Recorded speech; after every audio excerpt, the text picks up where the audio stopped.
A mother said a wild animal stole her baby. Nobody believed. Not the police, not the courts, not even the country she lived in.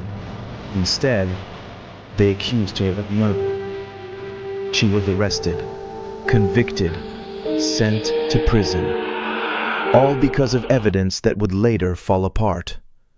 And 6 years after her baby vanished, a discovery in the Australian desert changed everything. This is the story of Azaria Chamberlain. Michael and Lindy Chamberlain arrived at Uluru on August 16, 1980. Michael and Lindy Chamberlain arrived at Uluru on August 16, 1980. It was supposed to be a simple family holiday. A few days of camping beneath the stars. Time away from home. Time together. They brought their 3 children, and like dozens of other families that weekend, they set up camp in the shadow of Australia's most famous landmark. The atmosphere was peaceful. Campfires flickered across the desert. Children laughed in the distance. The air was warm. Nothing felt unusual. And that's what makes what happened next so terrifying. As darkness settled over the Outback, Lindy put her 9-week-old daughter Azaria to bed, wrapped safely inside the family tent, wearing a small matinee jacket to protect her from the cool desert night. Satisfied that her baby was asleep, Lindy returned to the campfire. Dinner was being prepared. Conversations continued. The night carried on as normal. Then, a sound broke the silence. A low growl. Not loud, but enough to make people notice. Seconds later, a baby cried. Several campers heard it. Lindy heard it too. She immediately turned toward the tent. Something wasn't right. She hurried through the darkness, toward the place where her daughter had been sleeping just moments earlier. Then she saw it. A dingo, emerging from the tent. For a split second she couldn't process what she was seeing. Then panic hit. The dingo disappeared into the darkness, and when Lindy reached the tent, Azaria was gone. Lindy screamed, "A dingo's got my baby!" The campsite exploded into chaos. Campers grabbed flashlights.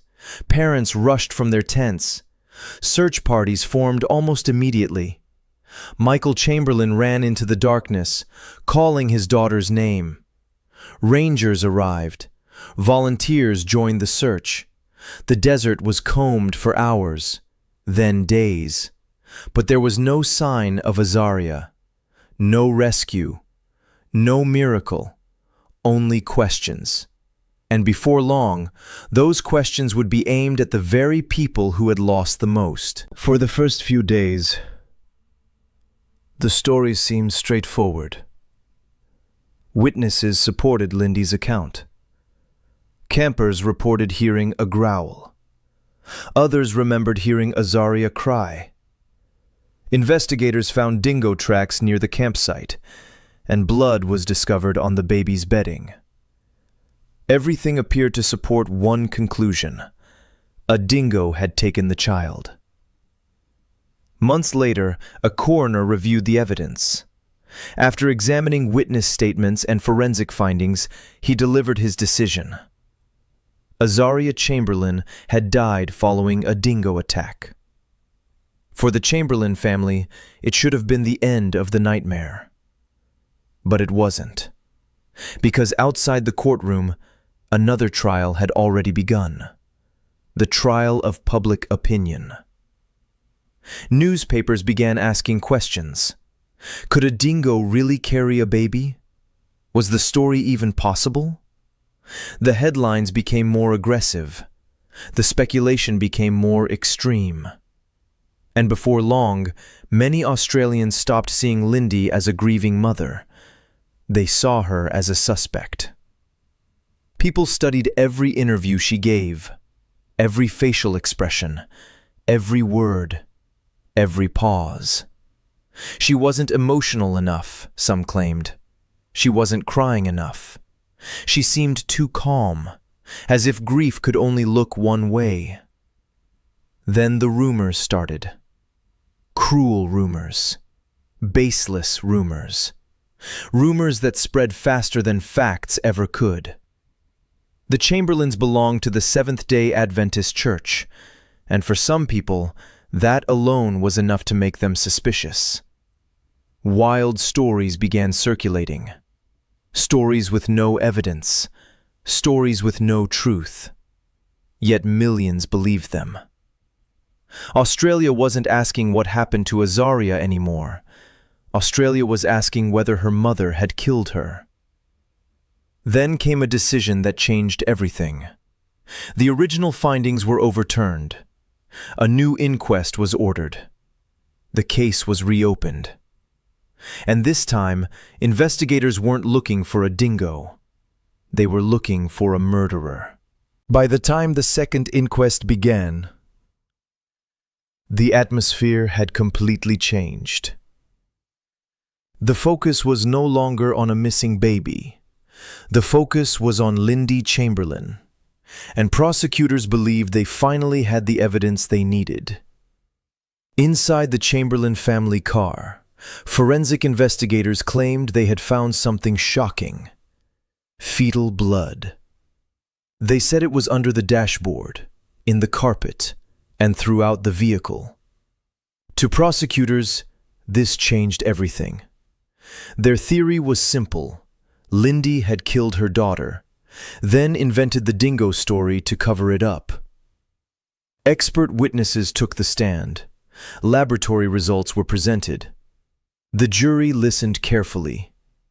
And across Australia, millions followed every development.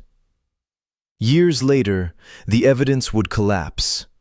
But in that courtroom, nobody knew that yet.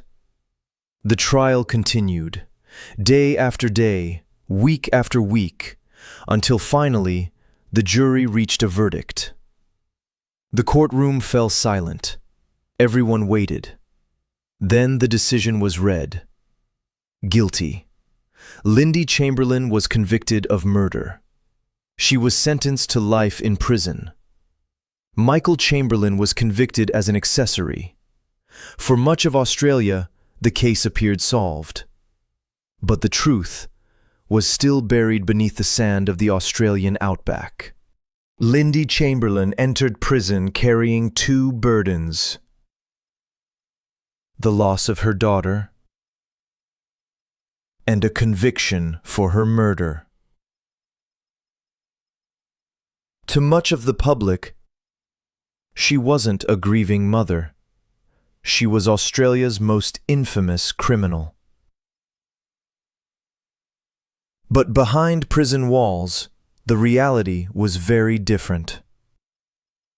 Lindy was pregnant when she was sentenced. While serving a life sentence, she prepared to bring another child into the world. In November 1982, she gave birth to her daughter, Kalia, inside a prison.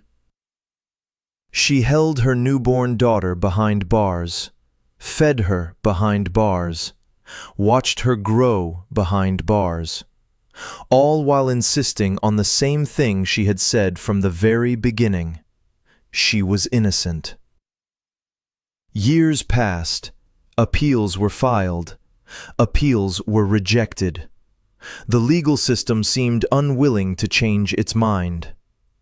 By 1984, even Australia's highest court had rejected her final appeal. Hope was disappearing. It seemed the Chamberlain's story would end in prison.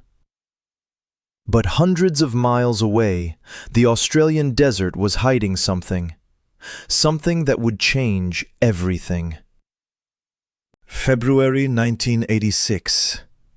Nearly 6 years after Azaria vanished. A tourist was climbing near Uluru when tragedy struck. The man fell to his death. Search teams were sent into the area. Rangers searched among the rocks and desert sand. Then one of them noticed something unusual. partially buried in the ground, weathered by time, almost. The jacket wasn't the only problem. Soon investigators began taking another look at the evidence that had sent Lindy Chamberlain to prison.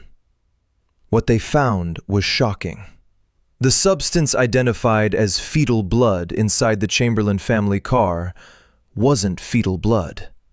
In fact, much of the forensic evidence presented during the trial was deeply flawed. Some stains were later identified as a manufacturing compound used during production of the vehicle. Other findings were found to be unreliable. The foundation of the prosecution's case began collapsing piece by piece. And with every new discovery, the possibility became harder to ignore. An innocent woman had been sent to prison. In 1986, Lindy Chamberlain was released. In 1988, her conviction was officially overturned. But freedom wasn't the same as justice, because the fight wasn't over. Not yet. For decades, the Chamberlain family continued fighting for a simple acknowledgement that they had been telling the truth all along. Finally, in June 2012, more than 30 years after Azaria disappeared, the official ruling was delivered. Azaria Chamberlain died as the result of being attacked and taken by a dingo. The conclusion her parents had given on the very first night. The conclusion nobody wanted to believe. Azaria Chamberlain was only 9 weeks old. Her life ended in the Australian Outback. But the tragedy didn't end there.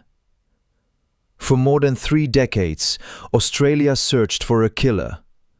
The evidence pointed toward a dingo, yet the nation chose another target, a grieving mother. Lindy Chamberlain lost her daughter, lost her freedom, and lost years of her life fighting to be believed. When the truth finally arrived, it couldn't give those years back.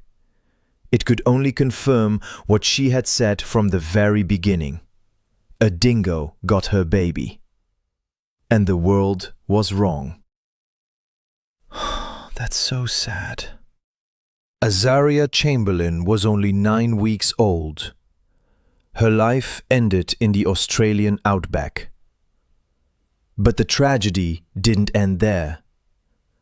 For more than 3 decades, Australia searched for a killer. The evidence pointed toward a dingo, yet the nation chose another target, a grieving mother. Lindy Chamberlain lost her daughter, lost her freedom, and lost years of her life fighting to be believed. When the truth finally arrived, it couldn't give those years back. It could only confirm what she had said from the very beginning. A dingo got her baby. And the world was wrong. That's so sad.